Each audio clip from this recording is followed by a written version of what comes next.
قرآن کریم کی ایک آیت کو لے کر بات شروع کر رہا ہوں. سورہ 3 کی ایک آیت پڑھی ہے.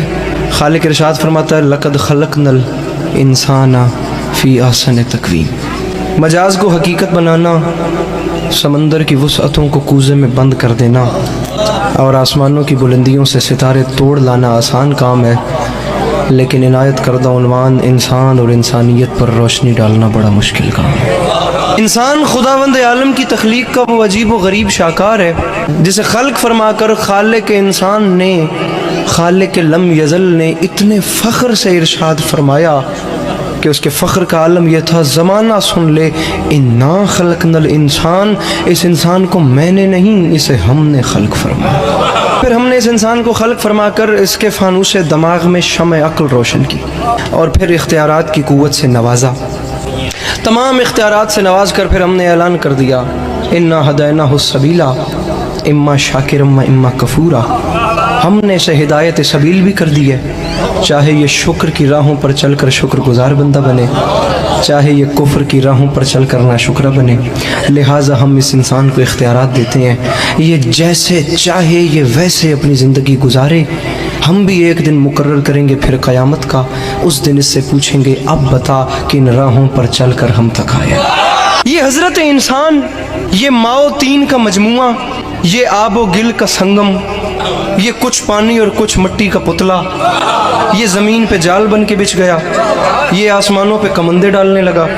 زمین اس سے نہ بچی، پہاڑ اس سے نہ بچے، ہوا اس سے نہ بچی، فضا اس سے نہ بچی. سمندر کی ہیبت ناکی کو چیلنج کر کے اس نے اس کی موج سے موج ٹکرا دی. اس نے جو فلک پر اڑتے ہوئے طائروں کو زمین پہ بسمل کر کے پھینک دیا. اس نے حباب کے دل توڑ دیے. اس نے آب رواں کی چادر تباہ کر دی. اس نے کارے دریا میں چھپے ہوئے صدف کو لا کر سطح آب پہ بے آبرو کر دیا. یہ لوہے کو آکاش پہ اڑا رہا ہے، یہ موتی کی آبرو کو بچا رہا ہے، یہ دانے کو دھرتی سے اٹھا رہا ہے، یہ ذرے کا جگر چیر کے اس میں سے ایٹم نکال رہا ہے، یہ زمین کو ناقابل رہائش سمجھ کر چاند ستاروں پہ ڈیرے ڈالنے جا رہا ہے. فرشتوں میں ایک ہلچل سی مچ گئی ہے جس میں جبرائیل ارشاد فرما رہا ہے فرشتوں ہوشیار، یہ جنت سے نکالا ہوا پھر واپس آ رہا ہے. آپ دیکھیں کہ انسان کے پاس کس چیز کی کمی ہے. اس کے پاس کھانے کے لیے بے مثال خوراکیں ہیں، پہننے کے لیے نو بنو پوشاکیں ہیں، اس کے پاس بادہ گلفام بھی ہے اور جادہ آرام بھی. تمام تر چیزیں اس ترقی یافتہ انسان کے پاس ہیں، بس سچی خوشی اس کے پاس نہیں ہے. ہر چیز اس کے پاس ہے، لیکن آج کا ترقی یافتہ انسان چیخ اٹھتا ہے کہ بالآخر مجھے چین کیوں نہیں ملتا، مجھے سکون کیوں نہیں ملتا. تم ٹھیک کہتے ہو تمہیں چین نہیں ملتا، تم ٹھیک کہتے ہو تمہیں سکون نہیں ملتا، تم ٹھیک کہتے ہو تمہیں اطمینان نہیں ملتا. وہ اس لیے کہ ہمیں ان دولت قدوں میں انسان نہیں ملتا، طریقت قدوں میں قرآن نہیں ملتا، مسجدوں میں دہشت گردی ہے، ذکر رحمان نہیں ملتا. ملے بھی تو کیسے ملے؟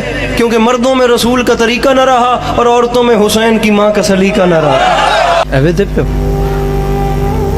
لیکن آج جدھر نظر اٹھتی ہے نا انسان کی بستیوں میں، بے چینی، بے سکونی، بے اطمینانی، ہر آنکھ اشک بار، ہر دل بے قرار، ہر دماغ بد حواس، ہر روح سوگوار. حیات اور اس کی برنائیاں، جوانی اور اس کی انگڑائیاں، حسن اور اس کی حشر زائیاں، تمام زندگی ایک عمر رفتہ ساز شکستہ، انسان کی زندگی ایک بھٹکا ہوا قدم بن گئی. اسے پتہ ہی نہیں ہے میں کہاں سے آیا تھا، میں کہاں کو جا رہا ہوں، میں کیا کرنے آیا تھا، میرے ساتھ کیا ہو رہا ہے. وہ کہتے ہیں میں نے احسن بنایا، ایتھے گل ہی کوئی نہیں. مسئلہ یہ ہے کہ وہ کون ہیں جسے اس نے احسن بنایا. جسے وہ احسن بنائے وہ ایسا نہیں ہوتا، اور جو یہ ہے یہ وہ نہیں جسے اس نے احسن بنایا. بات کہاں گم ہو گئی؟ اگر ہم قرآن کریم کی اگلی آیت تلاوت کرتے تو یہ مسئلہ بھی ختم ہو جاتا. وہ خالق فرماتا ہے لقد خلقنا الانسان فی احسن تقویم، پھر فرماتا ہے ثم رددناہ اسفل سافلین. پہلے ہم نے احسن بنایا، پھر ثم رددناہ، پھر پلٹا کر اسفل سافلین، بدترین شکل میں پیش کیا. نہ اس کے اچھے ہونے کی کوئی حد ہے، نہ اس کے برے ہونے کی کوئی حد ہے. ہم تمہیں دنیا والوں دونوں صورتیں دکھاتے ہیں، یہ اچھا بھی بہت اچھا ہے، یہ برا بھی بہت برا ہے. خدا کی قسم جب یہ برا ہوتا ہے نا، جب یہ برا ہو جائے تو حیوان اس سے شرمانے لگتے ہیں، پرندے اس سے گھبرانے لگتے ہیں، جانور کو اس سے خوف آنے لگتا ہے. کھڑے ہو کے بندہ سوال کرے علی عباس عسکری انسان سے حیوان کیوں شرماتے ہیں؟ میں تجھے بتاؤں، انسان سے حیوان اس لیے شرماتے ہیں، شیر درندہ ہے لیکن شیروں کے لیے نہیں، چیتا صفاق ہے لیکن چیتوں کے لیے نہیں، بھیڑیا خون آشام ہے لیکن بھیڑیوں کے لیے نہیں، سانپ زہریلا ہے لیکن سانپوں کے لیے نہیں زہریلا۔